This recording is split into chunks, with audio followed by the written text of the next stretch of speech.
ਸਤਿ ਸ਼੍ਰੀ ਅਕਾਲ ਜੀ। ਚੈਨਲ ਪੰਜਾਬੀ ਦੇਖ ਰਹੇ ਸਾਰੇ ਦਰਸ਼ਕਾਂ ਦਾ ਮੈਂ ਸ਼ਰੀ ਸਵਾਗਤ ਕਰਦੀ ਹਾਂ। ਅਸਥਾਈ ਵਰਕਰਾਂ ਦੇ ਲਈ ਸਤੰਬਰ ਦੇ ਵਿੱਚ ਪਹਿਲਾ ਟੀਚਾ ਸੈੱਟ ਕਰਨਾ ਤੈਅ ਹੋਵੇਗਾ।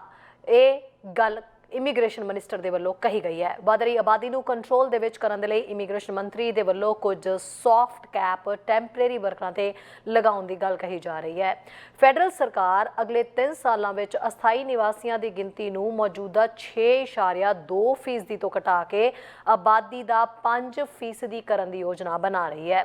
2023 ਦੀ ਤੀਜੀ ਤਿਮਾਹੀ ਦੌਰਾਨ ਕੈਨੇਡਾ ਦੀ ਆਬਾਦੀ ਦੇ ਵਿੱਚ 4,30,000 ਤੋਂ ਵੱਧ ਦਾ ਵਾਧਾ ਹੋਇਆ ਹੈ, ਜੋ ਕਿ 1957 ਤੋਂ ਬਾਅਦ ਕਿਸੇ ਵੀ ਤਿਮਾਹੀ ਵਿੱਚ ਆਬਾਦੀ ਦੇ ਵਾਧੇ ਦੀ ਸਭ ਤੋਂ ਤੇਜ਼ ਰਫ਼ਤਾਰ ਨੂੰ ਦਰਸਾਉਂਦਾ ਹੈ।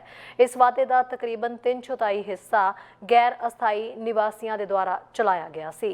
ਇਮੀਗ੍ਰੇਸ਼ਨ ਮੰਤਰੀ ਮਾਰਕ ਮਿਲਰ ਨੇ ਐਲਾਨ ਕੀਤਾ ਹੈ ਕਿ ਪਹਿਲੀ ਵਾਰ ਕੈਨੇਡਾ ਦੇਸ਼ ਦੇ ਵਿੱਚ ਆਉਣ ਵਾਲੇ ਨਵੇਂ ਅਸਥਾਈ ਨਿਵਾਸੀਆਂ ਦੀ ਗਿਣਤੀ ਤੇ ਇੱਕ ਸੌਫਟ ਕੈਪ ਪਾਵੇਗਾ, ਜਦੋਂ ਇਹ ਬਜਟ ਦੇ ਵਿੱਚ ਇਮੀਗ੍ਰੇਸ਼ਨ ਪੱਧਰ ਨਿਰਧਾਰਿਤ ਕਰੇਗਾ। ਇਹ ਐਲਾਨ ਉਹਨਾਂ ਕਦਮਾਂ ਦੀ ਲੜੀ ਦੇ ਵਿੱਚ ਨਵੇਂ ਹੈ ਜੋ ਮਿਲਰ ਨੇ ਹਾਲ ਹੀ ਦੇ ਮਹੀਨਿਆਂ ਵਿੱਚ ਆਬਾਦੀ ਦੇ ਵਾਧੇ ਨੂੰ ਰੋਕਣ ਲਈ ਚੁੱਕੇ ਨੇ। ਫੈਡਰਲ ਸਰਕਾਰ ਅਗਲੇ 3 ਸਾਲਾਂ ਦੇ ਵਿੱਚ ਅਸਥਾਈ ਨਿਵਾਸੀਆਂ ਦੀ ਗਿਣਤੀ ਨੂੰ ਮੌਜੂਦਾ 6.2% ਤੋਂ ਘਟਾ ਕੇ ਆਬਾਦੀ ਦਾ 5% ਕਰਨ ਦੀ ਯੋਜਨਾ ਬਣਾ ਰਹੀ ਹੈ। ਪਹਿਲਾ ਟੀਚਾ ਸਤੰਬਰ ਵਿੱਚ ਤੈਅ ਕੀਤਾ ਜਾਏਗਾ। ਕੈਨੇਡਾ ਵਿੱਚ ਹਰ ਸਾਲ ਆਉਣ ਵਾਲੇ ਅਸਥਾਈ ਨਿਵਾਸੀਆਂ ਦੀ ਗਿਣਤੀ ਵਿੱਚ ਤੇਜ਼ੀ ਨਾਲ ਵਾਧਾ ਹੋਇਆ ਹੈ। ਮਿਲਰ ਨੇ ਪਿਛਲੇ ਸਮੇਂ ਵਿੱਚ ਕਿਹਾ ਸੀ ਕਿ ਦੇਸ਼ ਅਸਥਾਈ ਕਾਮਿਆਂ ਦਾ ਆਦੀ ਹੋ ਗਿਆ ਹੈ। ਸਿਸਟਮ ਨੂੰ ਵਧੇਰੇ ਕੁਸ਼ਲ ਤੇ ਟਿਕਾਊ ਬਣਾਉਣ ਲਈ ਤਬਦੀਲੀਆਂ ਦੀ ਲੋੜ ਹੈ। ਇਸ ਬਾਰੇ ਇੱਕ ਇਮਾਨਦਾਰ ਗੱਲਬਾਤ ਹੋਣੀ ਚਾਹੀਦੀ ਹੈ ਕਿ ਕੌਮਾਂਤਰੀ ਪ੍ਰਵਾਸ ਵਿੱਚ ਵਾਧਾ ਕੈਨੇਡਾ ਲਈ ਕੀ ਅਰਥ ਰੱਖਦਾ ਹੈ, ਕਿਉਂਕਿ ਅਸੀਂ ਅੱਗੇ ਦੀ ਯੋਜਨਾ ਬਣਾ ਰਹੇ ਹਾਂ।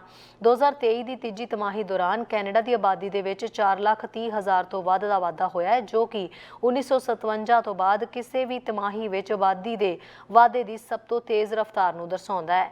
ਇਹ ਵਾਧੇ ਦਾ ਤਕਰੀਬਨ 3/4 ਹਿੱਸਾ ਗੈਰ ਸਥਾਈ ਨਿਵਾਸੀਆਂ ਦੁਆਰਾ ਚਲਾਇਆ ਗਿਆ ਸੀ। ਪੋਸਟ ਸੈਕੰਡਰੀ ਸੰਸਥਾਵਾਂ ਦੇ ਵਿੱਚ ਉੱਚ ਕੌਮਾਂਤਰੀ ਵਿਦਿਆਰਥੀਆਂ ਦੇ ਦਾਖਲੇ ਦੇ ਨਾਲ-ਨਾਲ ਅਸਥਾਈ ਵਰਕਰ ਪ੍ਰੋਗਰਾਮਾਂ ਦੀ ਵੱਧ ਰਹੀ ਵਰਤੋਂ ਕਾਰਨ ਕੈਨੇਡਾ ਵਿੱਚ ਅਸਥਾਈ ਨਿਵਾਸੀਆਂ ਦੀ ਗਿਣਤੀ ਵਿੱਚ ਵਾਧਾ ਹੋਇਆ ਹੈ। ਫੈਡਰਲ ਸਰਕਾਰ ਨੇ ਰਿਕਾਰਡ ਉੱਚ ਨੌਕਰੀਆਂ ਦੀਆਂ ਅਸਾਮੀਆਂ ਦੇ ਵਿਚਕਾਰ ਕਾਰੋਬਾਰਾਂ ਨੂੰ ਅਹੁਦਿਆਂ ਨੂੰ ਭਰਨ ਦੇ ਵਿੱਚ ਮਦਦ ਕਰਨ ਲਈ ਮਹਾਮਾਰੀ ਦੇ ਦੌਰਾਨ ਅਸਥਾਈ ਵਿਦੇਸ਼ੀ ਕਰਮਚਾਰੀਆਂ ਦੇ ਨਿਯਮਾਂ ਨੂੰ ਢਿੱਲਾ ਕਰ ਦਿੱਤਾ ਹੈ। ਮਾਨਵਤਾਵਾਦੀ ਸੰਕਟਾਂ ਦੇ ਜਵਾਬ ਵਿੱਚ ਕੈਨੇਡਾ ਨੇ ਵੀ ਵੱਡੀ ਗਿਣਤੀ ਵਿੱਚ ਪ੍ਰਵਾਸੀਆਂ ਨੂੰ ਲਿਆਂਦਾ ਹੈ, ਜਿਸ ਵਿੱਚ ਰੂਸੀ ਹਮਲੇ ਤੋਂ ਭੱਜਣ ਵਾਲੇ ਲਗਭਗ 3 ਲੱਖ ਯੂਕਰੇਨੀਅਨ ਵੀ ਸ਼ਾਮਿਲ ਨੇ। ਅਰਥ ਸ਼ਾਸਤਰੀਆਂ ਨੇ ਹਾਲ ਹੀ ਦੇ ਸਾਲਾਂ ਵਿੱਚ ਪ੍ਰਵਾਸੀ ਮਜ਼ਦੂਰਾਂ ਦੇ ਵਿੱਚ ਵਾਧੇ ਬਾਰੇ ਚਿੰਤਾਵਾਂ ਜ਼ਾਹਰ ਕੀਤੀਆਂ ਨੇ ਤੇ ਚੇਤਾਵਨੀ ਦਿੱਤੀ ਹੈ ਕਿ ਸੰਘੀ ਪ੍ਰੋਗਰਾਮ ਮਾਲਕਾਂ ਨੂੰ ਸਸਤੀ ਮਜ਼ਦੂਰੀ ਦੀ ਪੇਸ਼ਕਸ਼ ਕਰਕੇ ਨਵੀਨਤਾਕਾਰੀ ਕਰਨ ਤੋਂ ਨਿਰਾਸ਼ ਕਰਦੇ ਨੇ। ਮਿਲਰ ਨੇ ਪਹਿਲਾਂ ਹੀ ਇਸ ਸਾਲ ਦੇ ਸ਼ੁਰੂ ਵਿੱਚ ਨਵੇਂ ਕੌਮਾਂਤਰੀ ਵਿਦਿਆਰਥੀ ਵੀਜ਼ਿਆਂ ਦੀ ਗਿਣਤੀ 1/3 ਤੋਂ ਵੱਧ ਘਟਾ ਦਿੱਤੀ ਹੈ। ਸਰਕਾਰ 1 ਮਈ ਤੋਂ ਕੁਝ ਖੇਤਰਾਂ ਵਿੱਚ ਕੈਨੇਡਾ ਵਿੱਚ ਦਾਖਲ ਹੋਣ ਵਾਲੇ ਕਾਮਿਆਂ ਦੀ ਗਿਣਤੀ ਨੂੰ ਘਟਾਉਣ ਲਈ ਵੀ ਅੱਗੇ ਵਧ ਰਹੀ ਹੈ। ਹੈਲਥ ਕੇਅਰ ਤੇ ਕੰਸਟਰਕਸ਼ਨ ਸੈਕਟਰਾਂ ਦੇ ਬਦਲਾਅ ਤੋਂ ਛੋਟ ਦਿੱਤੀ ਜਾਵੇਗੀ। ਪਰਿਵਰਤਨ ਲਈ ਪ੍ਰਵਾਸੀ ਮਜ਼ਦੂਰ ਗੱਠਜੋੜ ਨੇ ਕਿਹਾ ਕਿ ਅਸਥਾਈ ਪ੍ਰਵਾਸੀਆਂ ਨੂੰ ਕਫਾਇਤੀ ਤੇ ਰਿਹਾਇਸ਼ੀ ਸੰਕਟ ਲਈ ਬਲੀ ਦਾ ਬੱਕਰਾ ਬਣਾਇਆ ਗਿਆ ਹੈ, ਤਾਂ ਜੋ ਕਾਸਟ ਆਫ ਲਿਵਿੰਗ ਨੂੰ ਯਕੀਨੀ ਬਣਾਉਣ ਦੇ ਵਿੱਚ ਕਾਰਪੋਰੇਟ ਤੇ ਸਰਕਾਰ ਦੀ ਅਸਫਲਤਾ ਤੋਂ ਧਿਆਨ ਭਟਕਾਇਆ ਜਾ ਸਕੇ। ਅਕੈਡਮਿਕ ਜੋ ਇਮੀਗ੍ਰੇਸ਼ਨ ਨੀਤੀ ਦੇ ਵਿੱਚ ਮਾਹਰ ਨੇ ਲੰਬੇ ਸਮੇਂ ਤੋਂ ਅਸਥਾਈ ਵਿਦੇਸ਼ੀ ਕਾਮਿਆਂ ਦੇ ਪ੍ਰੋਗਰਾਮਾਂ ਵਿੱਚ ਸੁਧਾਰਾਂ ਦੀ ਮੰਗ ਕੀਤੀ ਹੈ। ਫੈਡਰਲ ਸਰਕਾਰ ਮੌਜੂਦਾ ਸਮੇਂ ਵਿੱਚ ਰੋਜ਼ਗਾਰ ਦਾਤਾਵਾਂ ਚੋਂ ਪ੍ਰਤੀ ਬੇਨਤੀ ਕੀਤੀ ਸਥਿਤੀ ਲਈ $1,000 ਚਾਰਜ ਕਰਦੇ ਨੇ। ਆਖਰੀ ਫਾਲ ਵਿੱਚ ਮਿਲਰ ਨੇ ਐਲਾਨ ਕੀਤਾ ਹੈ ਕਿ ਉਹ ਰਿਹਾਇਸ਼ ਤੇ ਹੋਰ ਸੇਵਾਵਾਂ ਵਿੱਚ ਕਮੀ ਦੇ ਪ੍ਰਤੀਕਰਮ ਵਿੱਚ 2026 ਵਿੱਚ ਕੈਨੇਡਾ ਵਿੱਚ ਨਵੇਂ ਸਥਾਈ ਨਿਵਾਸੀਆਂ ਦੀ ਗਿਣਤੀ ਨੂੰ ਬਰਾਬਰ ਕਰੇਗਾ। ਨਿਊਜ਼ ਡੈਸਕ ਤੋਂ ਚੈਨਲ ਪੰਜਾਬੀ ਦੀ ਰਿਪੋਰਟ। ਫਲੇਅਰ ਏਅਰਲਾਈਨਸ ਬਸੰਤ ਦੇ ਲਈ ਆਪਣੀ ਉਡਾਨ ਸਮਾਂ ਸਾਰਣੀ ਨੂੰ ਘਟਾ ਰਹੀ ਹੈ। ਇੱਕ ਹਵਾਬਾਜ਼ੀ ਵਿਸ਼ਲੇਸ਼ਣ ਕੰਪਨੀ ਦੁਆਰਾ ਜਾਰੀ ਅੰਕੜਿਆਂ ਅਨੁਸਾਰ ਐਡਮਿੰਟਨ ਆਧਾਰਿਤ ਘੱਟ ਕੀਮਤ ਵਾਲੀ ਏਅਰਲਾਈਨ ਮਾਰਚ, ਅਪ੍ਰੈਲ ਤੇ ਮਈ ਦੇ ਵਿੱਚ 2023 ਦੇ ਸਮਾਨ ਮਹੀਨਿਆਂ ਦੇ ਮੁਕਾਬਲੇ ਲਗਭਗ 600 ਘੱਟ ਉਡਾਨਾਂ ਨੂੰ ਉਡਾ ਰਹੀ ਹੈ। ਇਸ ਦਾ ਮਤਲਬ ਹੈ ਕਿ ਟੋਰਾਂਟੋ, ਆਟਵਾ, ਕੈਲਗਰੀ ਤੇ ਐਡਮਿੰਟਨ ਸਮੇਤ ਕੈਰੀਅਰ ਦੇ ਪ੍ਰਮੁੱਖ ਹੱਬਾਂ ਤੋਂ ਘੱਟ ਘਰੇਲੂ ਉਡਾਨਾਂ ਰਵਾਨਾ ਹੋਣਗੀਆਂ। ਘਟਾਏ ਗਏ ਅਨੁਸੂਚੀ ਦੀਆਂ ਵਿਸ਼ੇਸ਼ਤਾਵਾਂ ਸਭ ਤੋਂ ਪਹਿਲਾਂ ਸ਼ੁੱਕਰਵਾਰ ਨੂੰ ਰਿਪੋਰਟ ਕੀਤੀਆਂ ਗਈਆਂ ਸਨ। ਏਅਰਲਾਈਨ ਦੇ ਮਾਲ ਪ੍ਰਬੰਧਨ ਤੇ ਨੈਟਵਰਕ ਯੋਜਨਾਬੰਦੀ ਦੇ ਉਪ ਪ੍ਰਧਾਨ ਨੇ ਫਲਾਈਟ ਕਟੌਤੀ ਬਾਰੇ ਪੁਸ਼ਟੀ ਕੀਤੀ। ਉਹਨਾਂ ਕਹਿ ਕੇ ਫਲਾਇਰ ਦੀ ਕਟੌਤੀ ਦੇ ਲਈ ਇੱਕ ਵਿਆਪਕ ਸੰਦਰਭ ਹੈ। ਹਾਲਾਂਕਿ ਇਹ ਨੋਟ ਕਰਦੇ ਹੋਏ ਕਿ ਏਅਰਲਾਈਨ ਦੇ ਉਪਲਬਧ ਸੀਟ ਮੀਲ ਪਿਛਲੇ ਸਮਰੱਥਾ ਦੀ ਵਿਸਥਾਰ ਜਿਹੜਾ ਉਹ ਕਰਦੇ ਹੋਏ ਹਰ ਸਾਲ 4% ਵੱਧ ਸਨ। ਉਹਨਾਂ ਕਹਿ ਕੇ ਇਹ ਉਡਾਨਾਂ ਕਾਫੀ ਹਵਾਈ ਅੱਡੇ ਦੀ ਲਾਗਤ ਤੋਂ ਘੱਟ ਪ੍ਰਭਾਵਿਤ ਹੁੰਦੀਆਂ ਨੇ, ਜੋ ਕੈਨੇਡਾ ਭਰ ਵਿੱਚ ਲੈਂਡਿੰਗ ਨਾਲ ਆਉਂਦੀਆਂ ਨੇ। ਉਹਨਾਂ ਕਹਿ ਕੇ ਫਲੇਅਰ 2024 ਵਿੱਚ ਮੈਕਸੀਕੋ ਤੇ ਕੈਰੀਬੀਅਨ ਵਰਗੇ ਜਿਹੜੇ ਸਨ ਡੈਸਟੀਨੇਸ਼ਨ ਲਈ ਉਡਾਨਾਂ ਦੇ ਪਿੱਛੇ ਹੋਰ ਸਰੋਤ ਵੀ ਲਗਾ ਰਿਹਾ ਹੈ। ਫਲੇਅਰ ਦਾ ਘਟਿਆ ਸਮਾਂ ਸਾਰਣੀ ਵਿਰੋਧੀ ਘੱਟ ਲਾਗਤ ਵਾਲੇ ਕੈਰੀਅਰ ਲਿੰਕਸ 에ਅਰ ਨੇ ਪਿਛਲੇ ਮਹੀਨੇ ਐਲਾਨ ਕੀਤਾ ਸੀ ਕਿ ਆਪਰੇਸ਼ਨ ਬੰਦ ਕਰ ਦੇਵੇਗਾ ਕਿਉਂਕਿ ਇਹ ਲੈਣਦਾਰ ਸੁਰੱਖਿਆ ਦੀ ਮੰਗ ਕਰਦਾ ਹੈ। ਫਲੇਅਰ ਨੂੰ ਵਿੱਤੀ ਚੁਣੌਤੀਆਂ ਦਾ ਵੀ ਸਾਹਮਣਾ ਕਰਨਾ ਪੈ ਰਿਹਾ ਹੈ ਕਿਉਂਕਿ ਇਹ ਫੈਡਰਲ ਸਰਕਾਰ ਦਾ ਭੁਗਤਾਨ ਨਾ ਕੀਤੇ ਟੈਕਸਾਂ ਵਿੱਚ $76.2 ਮਿਲੀਅਨ ਦਾ ਬਕਾਇਆ ਹੈ, ਜਿਸ ਨਾਲ ਲੋਟਵਾਂ ਨੂੰ ਜਾਇਦਾਦ ਜ਼ਬਤ ਕਰਨ ਦੇ ਆਦੇਸ਼ ਪ੍ਰਾਪਤ ਕਰਨ ਦੇ ਲਈ ਪ੍ਰੇਰਿਆ ਗਿਆ ਸੀ। ਕੰਪਨੀ ਦੇ CEO ਅਨੁਸਾਰ 에ਅਰਲਾਈਨ ਦਾ ਕੈਨੇਡਾ ਰੈਵਨਿਊ ਏਜੰਸੀ ਨਾਲ ਬਕਾਇਆ ਟੈਕਸਾਂ ਦਾ ਭੁਗਤਾਨ ਕਰਨ ਲਈ ਇੱਕ ਸੌਦਾ ਹੈ, ਜਿਸ ਦਾ ਕਹਿਣਾ ਹੈ ਕਿ ਆਰਡਰ ਕੈਰੀਅਰ ਦੇ ਸੰਚਾਲਨ ਨੂੰ ਪ੍ਰਭਾਵਿਤ ਨਹੀਂ ਕਰੇਗਾ। ਹਵਾਬਾਜ਼ੀ ਪ੍ਰਬੰਧਨ ਪ੍ਰੋਗਰਾਮ ਦੇ ਇੱਕ ਲੈਕਚਰਰ ਨੇ ਕਿਹਾ ਹੈ ਕਿ ਯਾਤਰੀਆਂ ਨੂੰ ਕੁਝ ਘਬਰਾਹਟ ਤੇ ਚਿੰਤਤ ਹੋਣਾ ਚਾਹੀਦਾ ਹੈ ਜਦੋਂ ਉਹਨਾਂ ਕਿਹਾ ਹੈ ਕਿ ਉਹ ਫਲੇਅਰ ਤੇ ਆਪਣੀ ਯਾਤਰਾ ਰੱਦ ਨਹੀਂ ਕਰਨਗੇ ਤਾਂ ਉਹ ਕੁਝ ਇੰਸ਼ੋਰੈਂਸ ਹਾਸਲ ਕਰਨਗੇ। ਕਾਰਬਨ ਟੈਕਸ ਨੂੰ ਲੈ ਕੇ ਕੰਜ਼ਰਵੇਟਿਵ ਲੀਡਰ ਪੀਅਰ ਪੋਲੀਵਰ ਦੀ ਜਿਹੜਾ ਬੇਭਰੋਸਗੀ ਮਤਾ ਹੈ ਉਹ ਪਾਸ ਕਰਨ ਤੇ ਪ੍ਰਧਾਨ ਮੰਤਰੀ ਜਸਟਿਨ ਟਰੂਡੋ ਦੀ ਲਿਬਰਲ ਘੱਟ ਗਿਣਤੀ ਸਰਕਾਰ ਨੂੰ ਡਿੱਗਣ ਦੀ ਕੋਸ਼ਿਸ਼ ਵੀ ਰਾਵਾਰ ਨੂੰ ਅਸਫਲ ਹੋ ਗਈ। ਬਲਾਕ ਕਿਬੇਕਵਾ ਅਤੇ NDP ਦੇ ਸਮਰਥਨ ਨਾਲ ਲਿਬਰਲ ਸਰਕਾਰ ਬੇਭਰੋਸਗੀ ਮਤੇ ਦੀ ਸਮੀਖਿਆ ਪਾਸ ਕਰਨ ਦੇ ਵਿੱਚ ਕਾਮਯਾਬ ਹੋਈ। ਪੋਲੀਵਰ ਤੇ ਉਹਨਾਂ ਦੀ ਪਾਰਟੀ ਲਿਬਰਲ ਸਰਕਾਰ ਤੇ ਫੈਡਰਲ ਕਾਰਬਨ ਟੈਕਸ ਨੂੰ ਵਧਾਉਣ ਦੀ ਯੋਜਨਾ ਨੂੰ ਰੱਦ ਕਰਨ ਲਈ ਦਬਾਅ ਵਧਾ ਰਹੀ ਹੈ।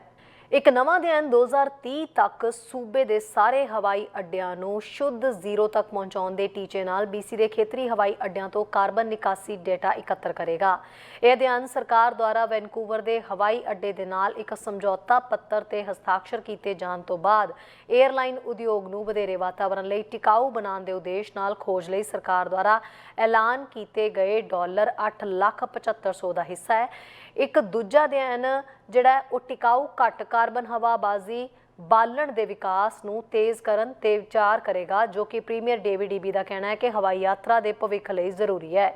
ਵੈਨਕੂਵਰ ਇੰਟਰਨੈਸ਼ਨਲ 에ਅਰਪੋਰਟ ਦੀ ਪ੍ਰੈਜ਼ੀਡੈਂਟ ਤਮਾਰਾ ਵਰੋਮਨ ਦਾ ਕਹਿਣਾ ਹੈ ਕਿ ਇੱਕ ਵਿਕਲਪ ਮੀਟ ਪ੍ਰੋਸੈਸਿੰਗ ਤੇ ਉੱਚੇ ਉਤਪਾਦ ਦੀ ਵਰਤੋਂ ਕਰਦਾ ਹੈ ਤੇ ਲੱਕੜ ਦੀ ਰਹਿੰਦ ਖੂੰਹਦ ਦੀ ਵਰਤੋਂ ਕਰਨ ਦੀ ਸੰਭਾਵਨਾ ਵੀ ਉਹ ਚੀਜ਼ ਹੈ ਜਿਸ ਦੀ ਉਹ ਖੋਜ ਕਰਨਗੇ। ਵਰਮਾਨ ਦਾ ਕਹਿਣਾ ਹੈ ਕਿ ਹਵਾਈ ਅੱਡਾ 2030 ਤੱਕ ਨੈਟ ਜ਼ੀਰੋ ਬਣਨ ਲਈ ਆਪਣੀ ਰਾਹ ਤੇ ਹੈ, ਜੋ ਅਜਿਹਾ ਕਰਨ ਵਾਲਾ ਪਹਿਲਾ ਕੈਨੇਡੀਅਨ ਹਵਾਈ ਅੱਡਾ ਬਣ ਜਾਏਗਾ।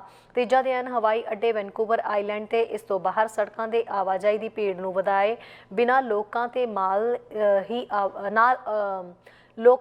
ਦੇ ਮਾਲ ਤੇ ਆਵਾਜਾਈ ਨੂੰ ਵਧਾਉਣ ਦੇ ਮੌਕਿਆਂ ਦੀ ਖੋਜ ਕਰਨ ਦੀ ਯੋਜਨਾ ਬਣਾਉਂਦਾ ਹੈ। ਰੋਮਨ ਨੇ ਕਿਹਾ ਹੈ ਕਿ ਅਸੀਂ ਜਾਣਦੇ ਹਾਂ ਕਿ ਸਾਡੇ ਕੋਲ ਪਹਿਲਾਂ ਹੀ ਲੋਅਰ ਮੇਨਲੈਂਡ ਦੇ ਵਿੱਚ ਭੀੜ ਭੜੱਕੇ ਦੇ ਨਾਲ ਮਹੱਤਵਪੂਰਨ ਭਾਈਚਾਰਿਆਂ ਸ਼ਕਲਾਂ ਸ਼ਾਪਿੰਗ ਜ਼ਿਲ੍ਹਿਆਂ ਦੇ ਨੇੜੇ ਹੈ, ਜਿੱਥੇ ਟਰੱਕਾਂ ਦੀ ਇਸ ਮਾਤਰਾ ਨੂੰ ਰੱਖਣਾ ਜਿਹੜਾ ਹੈ ਉਹ ਉਚਿਤ ਨਹੀਂ ਹੋਵੇਗਾ। ਇਸ ਲਈ ਅਸੀਂ ਇਸ ਬਾਰੇ ਕੁਝ ਸ਼ੁਰੂਆਤੀ ਸੋਚਣਾ ਸ਼ੁਰੂ ਕਰ ਰਹੇ ਹਾਂ ਤਾਂ ਕਿ ਸਾਡੇ ਕੋਲ ਪਹਿਲਾਂ 에ਅਰ ਟੂ ਮੈਰੀਨ ਟਰਮੀਨਲ ਹੈ ਜਿੱਥੇ ਅਸੀਂ ਮਾਲ ਲੈ ਜਾ ਸਕਦੇ ਹਾਂ ਤੇ ਇਸ ਨੂੰ ਸਿੱਧੇ ਇਹ ਮੈਰੀਨ ਵਾਤਾਵਰਣ ਜਾਂ ਤਾਂ ਸਮੁੰਦਰ ਜਾਂ ਨਦੀ ਦੇ ਵਿੱਚ ਲਿਜਾ ਸਕਦੇ ਹਾਂ। ਪਿਟਮੀਡੋਜ਼ ਵਿਖੇ ਸੀਡ ਐਂਡ ਸਟੋਨ ਨਾਂ ਦਾ ਕੈਨੇਬਿਸ ਸਟੋਰ ਖੋਲ੍ਹਿਆ ਹੈ। ਪ੍ਰਬੰਧਕਾਂ ਨੇ ਗੱਲਬਾਤ ਕਰਦਿਆਂ ਕਿਹਾ ਹੈ ਕਿ ਗੈਰ ਕਾਨੂੰਨੀ ਵਿਕ ਰਹੀ ਕੈਨੇਬਿਸ ਬਹੁਤ ਜ਼ਿਆਦਾ ਖਤਰਨਾਕ ਹੈ ਤੇ ਉਸ ਦੇ ਲਈ ਉਸ ਨੁਕਸਾਨ ਤੋਂ ਬਚਣਾ ਵੀ ਜ਼ਰੂਰੀ ਹੈ। ਇਹ ਕਾਨੂੰਨੀ ਤੇ ਹੈਲਥ ਕੈਨੇਡਾ ਤੋਂ ਅਪਰੂਵ ਸਟੋਰਸ ਹੈ ਜਿੱਥੇ ਕਿ ਕਾਨੂੰਨਾਂ ਦੀ ਪੂਰਨ ਪਾਲਣਾ ਕੀਤੀ ਜਾਂਦੀ ਹੈ। ਜਿਨ੍ਹਾਂ ਕਿਹਾ ਕਿ ਸਿਟੀ ਆਫ ਸਰੀ ਦੇ ਨਾਲ ਵੀ ਸਟੋਰਸ ਖੋਲ੍ਹਣ ਨੂੰ ਲੈ ਕੇ ਗੱਲਬਾਤ ਜਿਹੜੀ ਹੈ ਉਹ ਚੱਲ ਰਹੀ ਹੈ ਤੇ ਇਸ ਸੰਬੰਧੀ ਕਮਿਊਨਿਟੀ ਦੇ ਨਾਲ ਗੱਲਬਾਤ भी ज़रूर की जाएगी। एंड काफ़ी देर से हम उधर जाते हैं जहाँ पर टाउन्स में कोई कैनबिस नहीं है, कम्युनिटी नीड्स है, उनको एजुकेट करना है, उनको मिलना है, कम्युनिटी एंगेजमेंट करनी है। We have done that in Delta में किया है, हमने होप में किया है और अब हम पिट मेडोज़ में भी किया। We were the first ones to get license in Delta, first ones to get license in Pitt Meadows and first ones in Hope. तो हमने ऐसे किया, उनसे बात की, उनको एजुकेट किया, कम्युनिटी को उनके जैसे हमारे कम्युनिटी बेनिफिट्स लगे हुए हैं, हम सारा दिखाते हैं कि कैसे we are socially economically responsible, कैसे हम अपनी कम्युनिटी को सेफ़ रख सकते हैं, हमारे बच्चे जो हैं उनको सेफ़ रख सकते हैं। अगर हम ऐसे स्टोर्स अलाउ नहीं करेंगे तो इलीगल मार्केट में जो चल रहा है सरी में वो चलता रहेगा। सो द गवर्नमेंट के जो स्टोर्स हैं वो हम 19 अंडर को अलाउ नहीं करते अपने स्टोर्स में। हम मेक श्योर करते हैं कि हमारे बड टेंडर एजुकेटेड हैं, जो सारा जो सीनियर्स हैं उनके लिए भी रिलीफ है हमारे स्टोर्स में। So we are giving a whole spectrum of things to them. ਵੱਡਾ ਡਿਫਰੈਂਸ ਹੈਗਾ ਬਿਕਾਜ਼ ਜਿਹੜੇ ਆਪਣੀ ਇੱਥੇ ਆਪਾਂ ਵੇਚਦੇ ਹੈਗੇ cannabis it's highly regulated health Canada तो आएगा, हेल्थ कैनेडा सारे रेगुलेशंस आप फॉलो करते हैं। You have to be 19 plus to even enter our stores and there is no mix of anything else except for cannabis in here. ਜਿਹੜੀ ਬਾਹਰਲੀ market ਤੇ black market ਦੇ ਵਿੱਚ ਹੈਗੇ ਆ ਉਹਦੇ ਵਿੱਚ ਪਤਾ ਨਹੀਂ ਹੁੰਦਾ ਕੀ ਕੁਝ ਹੈਗਾ ਹੈ ਨਾ। ਫੈਂਟਨਲ ਹੋ ਸਕਦੀ ਹੈ, ਕੋਈ ਔਰ ਮਿਕਸ ਹੋ ਸਕਦਾ ਹੈ, ਕੁਝ ਪਤਾ ਨਹੀਂ ਹੁੰਦਾ, ਡੋਸੇਜ ਕੀ ਹੈਗੀ ਹੈ ਕੁਝ ਪਤਾ ਨਹੀਂ ਚੱਲਦਾ, ਰਾਈਟ। तो ਇੱਥੇ ਕੀ ਹੈ ਸਾਰਾ ਕੁਝ 10 mg ਹੈਗਾ, ਸਟਾਰਟਰ ਡੋਜ਼ ਹੈਗਾ। तो ਜਿਹੜਾ ਅਸੀਂ ਦਿੰਦੇ ਉਹ ਸਾਰਾ ਹੈਲਥ ਕੈਨੇਡਾ ਤੋਂ ਅਪਰੂਵ ਆਉਂਦਾ, ਗਵਰਨਮੈਂਟ ਸਪਲਾਈ ਕਰਦੀ ਹੈ। तो कोई ऐदा इलीगल काम नहीं हैगा इत्थे। Also, a limit ਹੁੰਦੀ ਹੈ ਜਿੰਨਾ ਆਪਾਂ ਵੇਚ ਸਕਦੇ ਹਾਂ to a customer. 30 grams is the limit 30 that we grams, can do yeah. at a time. So, any ਹੈਗਾ ਵੀ ਤੁਸੀਂ ਆ ਕੇ you can take as much as you want. Not necessarily. Usually ਆਪਾਂ ਉੱਥੇ ਜਾਂਦੇ ਹਾਂ ਜਿੱਥੇ ਆਪਾਂ ਨੂੰ ਕਿਹਾ ਜਾਂਦਾ ਵੀ ਨਹੀਂ ਤੁਸੀਂ ਜਾ ਨਹੀਂ ਸਕਦੇ, ਉਦੋਂ ਫਿਰ curiosity ਵੱਧਦੀ ਹੈ ਹੈਨਾ। ਫਿਰ then you get into dangerous territory. ਇੱਥੇ ਜੇ ਹੈਗਾ ਹੁਣ ਜਦੋਂ ਆਪਾਂ ਐਡਵਰਟਾਈਜ਼ਿੰਗ ਵੀ ਕਰਦੇ ਆ, ਆਪਾਂ ਐਡਵਰਟਾਈਜ਼ਿੰਗ ਕਰ ਨਹੀਂ ਸਕਦੇ ਵੀ ਤੁਹਾਨੂੰ entice ਕਰੀਏ ਵੀ ਤੁਸੀਂ ਆਓ ਸਾਡੇ ਕੋਲੇ ਤੇ come inside our stores. It's just fact. That's all. ਦੂਜੀ ਗੱਲ ਇਹ ਹੈਗੀ ਹੈ ਕਿ ਕੋਈ ਬੱਚਾ ਆ ਨਹੀਂ ਸਕਦਾ ਸਟੋਰ 'ਚ, ਜਿਹੜਾ ਹੀ ਕੋਈ ਐਂਟਰ ਕਰੂਗਾ ਉਹਦਾ ਆਈਡੀ ਪੁੱਛਾਂਗੇ, ਉਹਨੂੰ ਕਹਾਂਗੇ ਪਲੀਜ਼ ਜਾ ਸਕਦਾ, ਕਿਸੇ ਪੇਰੈਂਟ ਨਾਲ ਵੀ ਨਹੀਂ ਆ ਸਕਦਾ ਬੱਚਾ। ਦੂਜੀ ਗੱਲ ਆ ਹੈਗੀ ਹੈ ਕਿ ਜਿਹੜੇ ਬੱਚੇ ਹੈਗੇ ਸਕੂਲ 'ਚ ਹੈਗੇ, ਮੇਰਾ ਬੱਚਾ ਹੈਗਾ ਨਿਊਟਨ ਪੜ੍ਹਦਾ ਹੈ ਸਰੀ 'ਚ, ਮੈਂ ਰਹਿੰਦਾ ਸਰੀ 'ਚ, ਮੇਰਾ ਬੇਟਾ 15 ਇਅਰਸ ਦਾ ਗ੍ਰੇਡ 10 'ਚ ਹੈਗਾ।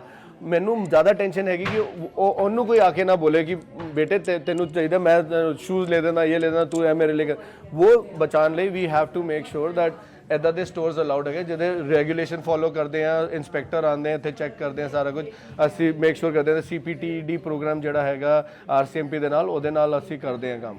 So that's we are very different than the illegal market. Illegal ਦਾ ਕੀ ਹੈ, ਬੈਗਸ ਫੜਿਆ ਪਾਤਾ ਐਂਡ ਕਿਸੇ ਬੱਚੇ ਨੂੰ ਫੜਾਤਾ, ਜਾਂ that's why there's so much drug problem in Surrey is because there's no legal store, and that's the reason why ਆਪਣਾ ਜਿਹੜਾ ਪਿਟ Meadows ਹੈਗਾ, ਹੋਪ ਹੈਗਾ, ਡੈਲਟਾ ਹੈਗਾ, they started the program because there's been no evidence, ਕੋਈ evidence ਨਹੀਂ ਹੈਗਾ ਕਿ because of these stores that crime has gone up, और ਬਲਕਿ ਦਿਖਾਇਆ ਗਿਆ ਹੈ ਕਿ it's better for the community when there is actual legal cannabis stores, and Surrey ਦਾ ਤਾਂ ਪ੍ਰੋਗਰਾਮ ਆ ਰਿਹਾ ਹੈ ਬਾਹਰ। ਇੱਕ ਨਵੇਂ ਅਧਿਐਨ ਦੀ ਅਗਵਾਈ ਦੇ ਵਿੱਚ BC ਅਪਰਾਧ ਵਿਗਿਆਨ ਦੇ ਪ੍ਰੋਫੈਸਰ ਦਾ ਕਹਿਣਾ ਹੈ ਕਿ ਸੂਬੇ ਵਿੱਚ ਜੇਲ੍ਹ ਤੇ ਬੰਦ ਲੋਕਾਂ ਦੇ ਨਾਲ ਜਿਨ੍ਹਾਂ ਨੂੰ ਨਸ਼ਾਖੋਰੀ ਤੇ ਮਾਨਸਿਕ ਸਿਹਤ ਸਮੱਸਿਆਵਾਂ ਨੇ, ਰਿਹਾਈ ਹੋਣ ਦੇ ਕੁਝ ਸਾਲਾਂ ਦੇ ਅੰਦਰ ਦੁਬਾਰਾ ਫਿਰ ਤੋਂ ਕੈਦ ਜਾਣ ਦੀ जोखम ਵਧੇ ਹੋਏ ਨੇ।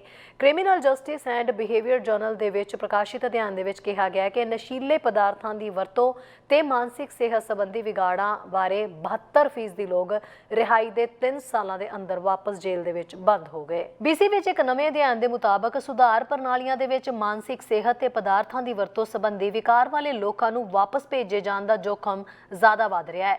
ਇੱਕ ਸਹਾਇਕ ਅਪਰਾਧ ਵਿਗਿਆਨ ਦੇ ਪ੍ਰੋਫੈਸਰ ਦਾ ਕਹਿਣਾ ਹੈ ਕਿ ਨਸ਼ੀਲੇ ਪਦਾਰਥਾਂ ਦੀ ਵਰਤੋਂ ਸੰਬੰਧੀ ਵਿਗਾੜਾਂ ਤੇ ਮਾਨਸਿਕ ਸਿਹਤ ਸਮੱਸਿਆ ਵਾਲੇ ਸਾਬਕਾ ਕੈਦੀਆਂ ਦੇ ਜੇਲ੍ਹ ਵਿੱਚ ਵਾਪਸ ਆਉਣ ਦੀ ਸੰਭਾਵਨਾ ਉਹਨਾਂ ਲੋਕਾਂ ਨਾਲੋਂ ਜ਼ਿਆਦਾ ਹੁੰਦੀ ਹੈ ਜੋ ਆਪਣੇ ਤੌਰ ਤੇ ਨਸ਼ਾ ਨਹੀਂ ਕਰਦੇ ਜਾਂ ਫਿਰ ਮਾਨਸਿਕ ਸਿਹਤ ਦੀਆਂ ਜ਼ਰੂਰਤਾਂ ਕਾਰਨ ਹੀ ਜੇਲ੍ਹ ਦੇ ਅੰਦਰ ਹੁੰਦੇ ਨੇ। ਉਹਨਾਂ ਦਾ ਕਹਿਣਾ ਹੈ ਕਿ ਕੈਨੇਡਾ ਦੇ ਵਿੱਚ ਅਪਰਾਧਕ ਨਿਆਂ ਪ੍ਰਣਾਲੀ ਲੋਕਾਂ ਦੀ ਸਿਹਤ ਤੇ ਤੰਦਰੁਸਤੀ ਨੂੰ ਧਿਆਨ ਦੇ ਵਿੱਚ ਰੱਖਣ ਲਈ ਨਹੀਂ ਬਣਾਈ ਗਈ ਹੈ। Criminal justice and behaviour general ਦੇ ਵਿੱਚ ਪ੍ਰਕਾਸ਼ਿਤ ਅਧਿਐਨ ਦੇ ਵਿੱਚ ਕਿਹਾ ਗਿਆ ਹੈ ਕਿ ਨਸ਼ੀਲੇ ਪਦਾਰਥਾਂ ਦੀ ਵਰਤੋਂ ਤੇ ਮਾਨਸਿਕ ਸਿਹਤ ਸੰਬੰਧੀ ਵਿਗਾੜਾਂ ਵਾਲੇ 72% ਲੋਕ ਰਿਹਾਈ ਦੇ 3 ਸਾਲਾਂ ਦੇ ਅੰਦਰ ਵਾਪਸ ਜੇਲ੍ਹ ਦੇ ਵਿੱਚ ਬੰਦ ਹੋ ਗਏ। ਉਹਨਾਂ ਦਾ ਅਧਿਐਨ BC ਦੇ ਵਿੱਚ ਵੱਖ-ਵੱਖ ਜਨਸੰਖਿਆ ਦੇ 13,109 ਕੈਦੀਆਂ ਤੇ ਆਧਾਰਿਤ ਹੈ।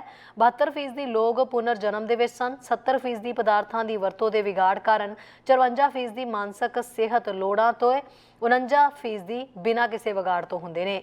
ਬਟਲਰ ਨੇ ਕਿਹਾ ਪਦਾਰਥਾਂ ਦੀ ਵਰਤੋਂ ਸੰਬੰਧੀ ਡਿਸਆਰਡਰ ਸਭ ਤੋਂ ਮਜ਼ਬੂਤ ਸੰਕੇਤ ਹਨ ਕਿ ਕੋਈ ਸੰਭਾਵਤ ਤੌਰ ਤੇ ਦੁਬਾਰਾ ਅਪਰਾਧ ਕਰੇਗਾ ਤੇ ਵਾਪਸ ਹਿਰਾਸਤ ਵਿੱਚ ਜਾਵੇਗਾ ਤੇ ਸੁਧਾਰ ਪ੍ਰਣਾਲੀ ਅਪਰਾਧ ਦੇ ਮੂਲ ਕਾਰਨਾਂ ਨੂੰ ਪ੍ਰਾਪਤ ਕਰਨ ਲਈ ਤਿਆਰ ਨਹੀਂ ਕੀਤੀ ਗਈ ਹੈ।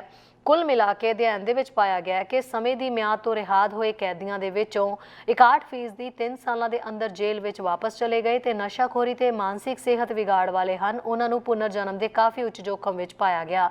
ਆਪਣੇ ਅਧਿਐਨ ਵਿੱਚ ਉਹ ਸਿੱਟਾ ਕੱਢਦੇ ਨੇ ਕਿ ਸੁਧਾਰਾਤਮਕ ਸਿਹਤ ਤੇ ਸਮਾਜਿਕ ਸੇਵਾਵਾਂ ਨੂੰ ਕੈਦ ਦੇ ਹੋਰ ਮਾੜੇ ਨਤੀਜਿਆਂ ਨੂੰ ਘਟਾਉਣ ਦੇ ਲਈ ਮਿਲ ਕੇ ਕੰਮ ਕਰਨਾ ਚਾਹੀਦਾ ਹੈ। ਖਾਸ ਕਰਕੇ ਪਦਾਰਥਾਂ ਦੀ ਵਰਤੋਂ COD ਵਾਲੇ ਲੋਕਾਂ ਦੇ ਵਿੱਚ ਜ਼ਿਆਦਾ ਹੈ। ਨਿਊਜ਼ ਡੈਸਕ ਤੋਂ ਚੈਨਲ ਪੰਜਾਬੀ ਦੀ ਰਿਪੋਰਟ। ਨਾ ਸਿਰਫ ਸਰੀ ਵਾਸੀਆਂ ਨੇ ਬਲਕਿ ਐਲਬਰਟਨਾ ਨੇ ਵੀ ਧੋਖਾਧੜੀ ਸਕੀਮਾਂ ਦੇ ਵਿੱਚ ਬਹੁਤ ਸਾਰੇ ਪੈਸੇ ਗਵਾਏ ਨੇ। 2023 ਦੀ ਰਿਪੋਰਟ ਮੁਤਾਬਕ ਲਗਭਗ 2900 ਐਲਬਰਟਨਾ ਨੇ ਵੱਖ-ਵੱਖ ਧੋਖਾਧੜੀ ਸਕੀਮਾਂ ਦੇ ਵਿੱਚ $62.5 ਮਿਲੀਅਨ ਤੋਂ ਵੱਧ ਦਾ ਨੁਕਸਾਨ ਕੀਤਾ ਹੈ, ਜੋ ਕਿ 2020 ਦੇ ਵਿੱਚ ਲਗਭਗ 2600 ਲੋਕਾਂ ਤੋਂ ਲਏ ਗਏ $11.3 ਮਿਲੀਅਨ ਤੋਂ 5 ਗੁਣਾ ਵੱਧ ਹੈ। ਕਈਆਂ ਨੇ ਤਾਂ ਝਿਜਕਦੇ ਹੋਏ ਧੋਖਾਧੜੀ ਦੇ ਮਾਮਲਿਆਂ ਦੀ ਰਿਪੋਰਟ ਤੱਕ ਦਰਜ ਨਹੀਂ ਕੀਤੀ। ਐਲਬਰਟਾ ਨੇ ਇਸ ਦਹਾਕੇ ਦੀ ਸ਼ੁਰੂਆਤ ਤੋਂ ਲੈ ਕੇ ਹੁਣ ਤੱਕ ਧੋਖੇਬਾਜ਼ਾਂ ਜਹਾਜ਼ਾਂ ਨੂੰ $156 ਮਿਲੀਅਨ ਤੋਂ ਵੱਧ ਗੁਆਉਣ ਦੀ ਰਿਪੋਰਟ ਕੀਤੀ ਹੈ। ਹਰ ਸਾਲ ਲੱਖਾਂ ਹੋਰ ਡਾਲਰ ਲਏ ਜਾਂਦੇ ਨੇ, ਪਰ ਪੀੜਤਾਂ ਵਿੱਚ ਇੱਕ ਸੰਯੋਗ ਵਾਧਾ ਨਹੀਂ ਹੋਇਆ ਹੈ। ਮਾਹਰਾਂ ਮੁਤਾਬਕ ਕੁਝ ਤਾਂ ਅੱਗੇ ਆਉਣ ਤੋਂ ਡਰਦੇ ਨੇ। 2023 ਵਿੱਚ ਲਗਭਗ 2900 ਐਲਬਰਟਾ ਵਾਸੀਆਂ ਨੇ ਵੱਖ-ਵੱਖ ਧੋਖਾਧੜੀ ਸਕੀਮਾਂ ਵਿੱਚ $62.5 ਮਿਲੀਅਨ ਤੋਂ ਵੱਧ ਦਾ ਨੁਕਸਾਨ ਕੀਤਾ, ਜੋ ਕਿ 2020 ਵਿੱਚ ਲਗਭਗ 2600 ਲੋਕਾਂ ਤੋਂ ਲਏ ਗਏ $11.3 ਮਿਲੀਅਨ ਤੋਂ 5 ਗੁਣਾ ਵੱਧ ਹੈ। ਪਿਛਲੇ ਸਾਲ ਸੂਬੇ ਵਿੱਚ ਰਿਪੋਰਟ ਕੀਤੇ ਗਏ ਅੱਧੇ ਤੋਂ ਵੱਧ ਨੁਕਸਾਨ ਨਿਵੇਸ਼ ਘੁਟਾਲਿਆਂ, ਖਾਸ ਤੌਰ ਤੇ ਕ੍ਰਿਪਟੋਕਰੰਸੀ ਧੋਖਾਧੜੀ ਕਾਰਨ ਹੋਏ ਸਨ। ਸਪੇਅਰ ਫਿਸ਼ਿੰਗ, ਜਦੋਂ ਘੁਟਾਲੇਬਾਜ਼ ਕਾਰੋਬਾਰਾਂ ਤੇ ਲੋਕਾਂ ਨੂੰ ਪੈਸੇ ਭੇਜਣ ਲਈ ਜਾਇਜ਼ ਸਰੋਤ ਹੋਣ ਦਾ ਦਿਖਾਵਾ ਕਰਦੇ ਨੇ, ਤੇ ਧੋਖਾਧੜੀ ਦੀ ਦੂਜੀ ਸਭ ਤੋਂ ਵੱਧ ਮੁਨਾਫੇ ਵਾਲੀ ਕਿਸਮ ਸੀ, ਜਿਸ ਨੇ 72 ਲੋਕਾਂ ਤੋਂ $8.5 ਮਿਲੀਅਨ ਤੋਂ ਵੱਧ ਲਏ। ਮਾਹਰਾਂ ਤੇ ਸਟੇਕ ਹੋਲਡਰਾਂ ਦਾ ਕਹਿਣਾ ਹੈ ਕਿ ਟੈਕਨੋਲੋਜੀਕਲ ਐਡਵਾਂਸਮੈਂਟ ਡਾਈਵਿੰਗ ਕਰਨਾ ਹੈ, ਜੋ ਧੋਖਾਧੜੀ ਕਰਨ ਵਾਲਿਆਂ ਨੂੰ ਵਧੇਰੇ ਲੋਕਾਂ ਤੱਕ ਪਹੁੰਚਣ, ਵਧੇਰੇ ਯਕੀਨ ਦਿਵਾਉਣ ਲਈ ਟੂਲਸ ਪ੍ਰਦਾਨ ਕਰਦੇ ਨੇ ਤੇ ਆਖਿਰ ਦੇ ਵਿੱਚ ਵਧੇਰੇ ਪੈਸੇ ਦੀ ਚੋਰੀ ਕਰਦੇ ਨੇ। ਧੋਖਾਧੜੀ ਦੀ ਪਛਾਣ ਦੀ ਚੋਰੀ ਤੇ ਨਜ਼ਰ ਰੱਖਣ ਵਾਲੇ ਕੈਨੇਡੀਅਨ ਐਂਟੀ ਫਰਾਡ ਸੈਂਟਰ ਦੇ ਕਾਰਜਕਾਰੀ ਕਲਾਇੰਟ ਤੇ ਸੰਚਾਰ ਆਊਟਰੀਚ ਅਫਸਰ ਨੇ ਕਿਹਾ ਕਿ ਧੋਖਾਧੜੀ ਹੋਰ ਵੀ ਵਧੀਆ ਹੁੰਦੀ ਜਾ ਰਹੀ ਹੈ। ਜਾਣਕਾਰੀ ਮੁਤਾਬਕ RCMP ontario ਪ੍ਰੋਵਿੰਸ਼ੀਅਲ ਪੁਲਿਸ ਤੇ ਕੰਪੀਟੀਸ਼ਨ ਬਿਊਰੋ ਆਫ ਕੈਨੇਡਾ ਦੁਆਰਾ ਸਾਂਝੇ ਤੌਰ ਤੇ ਪ੍ਰਬੰਧਿਤ ਕੀਤਾ ਜਾਂਦਾ ਹੈ, ਜੋ ਕਿ 2020 ਤੋਂ ਹਰ ਸਾਲ ਧੋਖਾਧੜੀ ਦੀਆਂ ਰਿਪੋਰਟਾਂ, ਪੀੜਤਾਂ ਤੇ ਗਵਾਏ ਗਏ ਪੈਸੇ ਦੀ ਗਿਣਤੀ ਨੂੰ ਟਰੈਕ ਕਰਦਾ ਹੈ।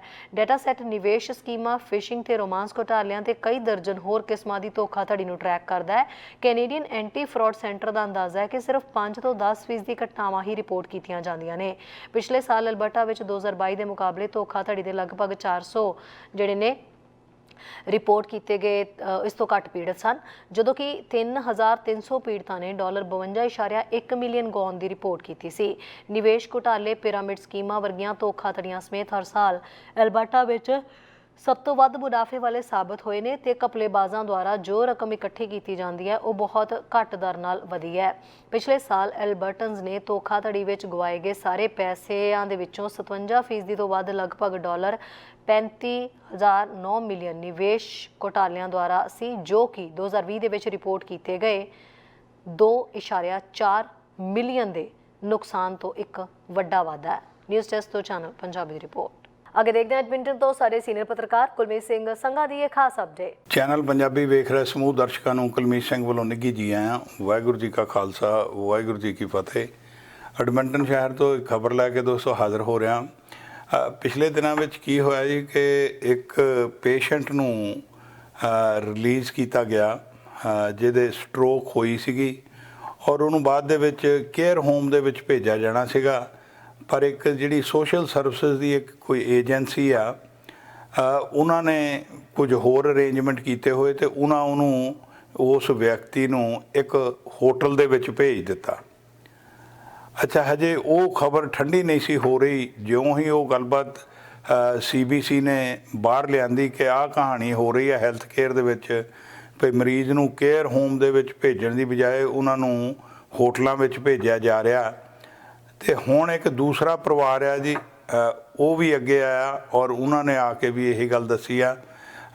ਜੈਨਾਲੀ ਗ੍ਰੀਨ ਨੇ ਦੱਸਿਆ ਕਿ ਉਹ ਵੀ ਬਹੁਤ ਇੱਕ ਕਿਸਮ ਦੇ ਉਹਨਾਂ ਨੂੰ ਧੱਕਾ ਲੱਗਾ ਜਦੋਂ ਉਹਨਾਂ ਨੂੰ ਪਤਾ ਲੱਗਾ ਕਿ ਉਹਨਾਂ ਦੇ ਪਿਤਾ ਨੂੰ ਸੱਦ ਕੇ ਜਦੋਂ ਉਹਨਾਂ ਨੇ ਆਪਸ਼ਨਸ ਦਿੱਤੀ ਆ ਜਿਹੜੀਆਂ ਉਹ ਉਹਨਾਂ ਨੂੰ ਹੋਟਲ ਦੇ ਵਿੱਚ ਇੱਕ ਦੇ ਵਿੱਚ ਭੇਜ ਦਿੱਤਾ ਗਿਆ।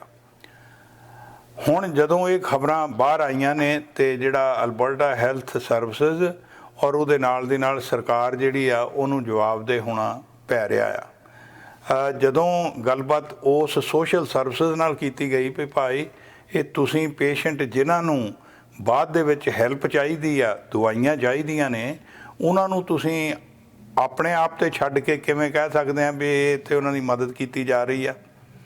ਉਹ ਤਾਂ ਹੋਟਲ ਦੇ ਵਿੱਚ ਤਾਂ ਕਿਸੇ ਤਰ੍ਹਾਂ ਦੀ ਵੀ ਕੋਈ ਮਦਦ ਨਹੀਂ ਹੈ। ਇੱਕ ਹੋਟਲ ਦੇ ਮਾਲਕ ਯੁੱਧਵੀਰ ਪਰਿਹਾਰ ਹੋ ਰਹੀ ਆ, ਉਹਨਾਂ ਨੇ ਦੱਸਿਆ ਕਿ ਸਾਡੇ ਕੋਲੋਂ ਇਹ ਕੰਟੈਂਟਮੈਂਟ ਸਰਵਿਸਿਜ਼ ਵਾਲੇ ਜਿਹੜੇ ਹੈਗੇ ਆ, ਇਹਨਾਂ ਨੇ 30 ਕਮਰੇ ਬੁੱਕ ਕਰਾਏ ਸੀਗੇ ਔਰ ਉਹ 30 ਕਮਰੇ ਇਹ ਸੀਗੇ ਕਿ $1200 ਉਹਨਾਂ ਸਾਨੂੰ ਮਹੀਨੇ ਦਾ ਦੇਣਾ ਸੀ ਉਸ ਕਮਰੇ ਦਾ ਇੱਕ ਦਾ। ਪਰ ਉਹਦੇ ਵਿੱਚ ਇੱਦਾਂ ਦੀ ਕੋਈ ਗੱਲ ਨਹੀਂ ਸੀ ਵੀ ਅਸੀਂ ਕੋਈ ਦਵਾਈਆਂ ਮੁਹੱਈਆ ਕਰਨੀਆਂ ਜਾਂ ਕਿਸੇ ਨੂੰ ਹੈਲਪ ਜਿਹੜੀ ਆ ਲੋੜ ਆ ਉਹ ਅਸੀਂ ਉਹਨਾਂ ਦੀ ਪੂਰੀ ਕਰਾਂਗੇ। ਉਹ ਕਹਿੰਦੇ ਵੀ ਪੇਸ਼ੈਂਟ ਤਾਂ ਉੱਥੇ ਸਾਡੇ ਫਰੰਟ ਡੈਸਕ 'ਤੇ ਤੁਰੇ ਫਿਰਦੇ ਸੀਗੇ, ਪਰ ਅਸੀਂ ਉਹਨਾਂ ਨੂੰ ਉਹ ਚੀਜ਼ਾਂ ਨਹੀਂ ਪ੍ਰੋਵਾਈਡ ਕਰ ਸਕਦੇ, ਨਾ ਹੀ ਅਸੀਂ ਸਾਡਾ ਸਟਾਫ ਉੱਦਾਂ ਦੀਆਂ ਚੀਜ਼ਾਂ ਨਾਲ ਉਹਨਾਂ ਕੋਲ ਕੋਈ ਟ੍ਰੇਨਿੰਗ ਹੈ ਜਾਂ ਇਕੁਇਪਡ ਨੇ ਇਸ ਗੱਲ ਲਈ। ਅੱਛਾ, ਫਿਰ ਜਦੋਂ ਕੰਟੈਂਟਮੈਂਟ ਸਰਵਿਸਿਜ਼ ਵਾਲਿਆਂ ਨਾਲ ਗੱਲ ਕੀਤੀ ਗਈ ਤਾਂ ਉਹ ਕਹਿੰਦੇ ਜੀ ਦੇਖੋ ਅਸੀਂ ਤਾਂ ਹੋਟਲ ਬਾਈ ਕਰਨ ਨੂੰ ਫਿਰਦੇ ਸੀਗੇ, ਸਾਡੀ ਡੀਲ ਫਾਲ ਥਰੂ ਹੋ ਗਈ ਆ, ਅਸੀਂ ਖਰੀਦ ਨਹੀਂ ਸਕੇ। ਸੋ ਇਸ ਤਰ੍ਹਾਂ ਦੀਆਂ ਗੱਲਾਂ ਬਾਤਾਂ ਹੋ ਰਹੀਆਂ ਨੇ। ਪਰ ਹੁਣ ਅਲਬਰਟਾ ਦੀ ਹੈਲਥ ਮਿਨਿਸਟਰ ਨੇ ਕਿਹਾ ਕਿ ਅਸੀਂ ਇਹ ਜਿਹੜੀ ਕੰਟੈਂਟਮੈਂਟ ਸਰਵਿਸਿਜ਼ ਵਾਲੀ ਸੋਸ਼ਲ ਸਰਵਿਸ ਵਾਲੀ ਆ, ਉਹਨਾਂ ਨੇ ਇਹਨਾਂ ਨੂੰ ਆਪਣੀ ਲਿਸਟ ਤੋਂ ਪਾਸੇ ਕਰ ਦਿੱਤਾ ਵੀ ਗਾਹ ਨੂੰ ਇਹਨਾਂ ਕੋਲ ਪੇਸ਼ੈਂਟ ਜਿਹੜੇ ਆ ਅਸੀਂ ਨਹੀਂ ਭੇਜਾਂਗੇ। ਪਰ ਕੰਟੈਂਟਮੈਂਟ ਸਰਵਿਸਿਜ਼ ਵਾਲੇ ਇਸ ਗੱਲੋਂ ਬੜੇ ਨਾਰਾਜ਼ ਨੇ। ਉਹ ਕਹਿੰਦੇ ਵੀ ਅਸੀਂ ਇੱਦਾਂ, ਸਾਡਾ ਕੋਈ ਇਰਾਦਾ ਨਹੀਂ ਵੀ ਅਸੀਂ ਉਹਨਾਂ ਨੂੰ ਇਸ ਤਰ੍ਹਾਂ ਭੇਜਣਾ ਆ, ਪਰ ਇਹ ਹੋ ਸਕਦਾ, ਕਹਿੰਦੇ ਅਸੀਂ ਆਪਸ਼ਨਸ ਦਿੰਦੇ ਆ ਵੀ ਤੁਸੀਂ ਇੱਥੇ ਜਾਣਾ ਜਾਂ ਉੱਥੇ ਜਾਣਾ, ਇੱਦਾਂ ਦੀ ਗੱਲ ਸੀ। ਪਰ ਜਿਹੜਾ ਪਹਿਲਾ ਪੇਸ਼ੈਂਟ ਹੋਟਲ ਵਿੱਚ ਭੇਜਿਆ ਗਿਆ, ਉਹਦੇ ਵੀ ਪਰਿਵਾਰ ਨੇ ਕਿਹਾ ਜੀ ਕਿ ਸਾਡੇ ਪਿਤਾ ਨੂੰ ਕਿਸੇ ਨੇ ਵੀ ਕੋਈ ਆਪਸ਼ਨਸ ਇੱਦਾਂ ਦੀਆਂ ਗੱਲਾਂ ਬਾਤਾਂ ਦੀ ਨਹੀਂ ਦਿੱਤੀ, ਸਗੋਂ ਚੱਕ ਕੇ ਉਹਨੂੰ ਇੱਕ ਟਰੈਵਲ ਲੌਜ ਦੇ ਵਿੱਚ ਭੇਜ ਦਿੱਤਾ ਗਿਆ ਸੀਗਾ। ਪਰ ਹੁਣ ਅਲਬਰਟਾ, ਕਿਉਂਕਿ ਇਹ ਜਿਹੜਾ ਯੁੱਧਵੀਰ ਪਰਿਹਾਰ ਹੋਰਾਂ ਦਾ ਮੋਟਲ ਹੈਗਾ ਲਡੂਕ ਦੇ ਵਿੱਚ, ਉਹਨਾਂ ਨੇ ਕਿਹਾ ਜੀ ਵੀ ਸਾਡੇ ਤਾਂ ਹੋਟਲ ਦੇ ਪੈਸੇ ਵੀ ਨਹੀਂ ਦਿੱਤੇ ਉਹਨਾਂ ਨੇ, ਪਰ ਹੁਣ ਸਰਕਾਰ ਜਿਹੜੀ ਆ ਉਹ ਪੈਸੇ ਉਹਨਾਂ ਦੇ ਪੇ ਕਰ ਰਹੀ ਆ ਤੇ ਅਗਾਂਹ ਨੂੰ ਉਹ ਕਹਿੰਦੇ ਜੀ ਵੀ ਇਹਦਾ ਹੱਲ ਕੀਤਾ ਜਾਏਗਾ। ਚੈਨਲ ਪੰਜਾਬੀ ਲਈ ਕੁਲਮੀਤ ਸਿੰਘ ਸੰਘਾ, ਐਡਮਿੰਟਨ। ਸਾਡਾ ਹਰ ਇੱਕ ਪ੍ਰੋਗਰਾਮ ਦੇਖਣ ਤੇ ਸਾਡੇ ਨਾਲ ਜੁੜਨ ਲਈ ਸਬਸਕ੍ਰਾਈਬ ਕਰੋ ਚੈਨਲ ਪੰਜਾਬੀ ਤੇ ਨੋਟੀਫਿਕੇਸ਼ਨ ਲਈ ਬੈਲ ਆਈਕਨ ਵਾਲੇ ਬਟਨ ਤੇ ਕਲਿੱਕ ਕਰੋ।